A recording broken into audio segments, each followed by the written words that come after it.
Of all the countless things my son and I learned from the professor, the meaning of the square root was among the most important.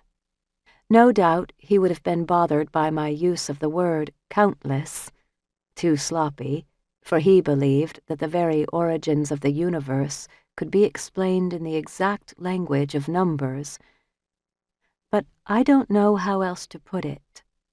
He taught us about enormous prime numbers with more than 100,000 places, and the largest number of all, which was used in mathematical proofs and was in the Guinness Book of Records, and about the idea of something beyond infinity. As interesting as all this was, it could never match the experience of simply spending time with the professor.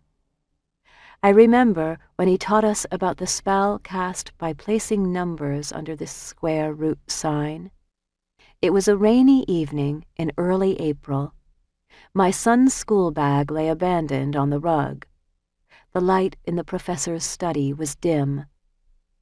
Outside the window, the blossoms on the apricot tree were heavy with rain. The professor never really seemed to care whether we figured out the right answer to a problem. He preferred our wild, desperate guesses to silence, and he was even more delighted when those guesses led to new problems that took us beyond the original one. He had a special feeling for what he called the correct miscalculation, for he believed that mistakes were often as revealing as the right answers. This gave us confidence, even when our best efforts came to nothing. "Then what happens if you take the square root of -1? He asked. "So you'd need to get -1 by multiplying a number by itself?" Root asked.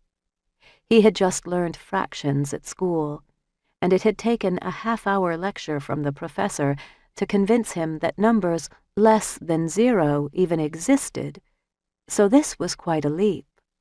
We tried picturing the square root of -1 in our heads.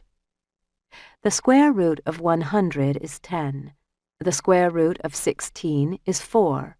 The square root of 1 is 1. So the square root of -1 is... He didn't press us. On the contrary, he fondly studied our expressions as we mulled over the problem. "There is no such number," I said at last, sounding rather tentative. "Yes, there is," he said, pointing at his chest.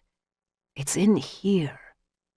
It's the most discreet sort of number, so it never comes out where it can be seen. But it's here.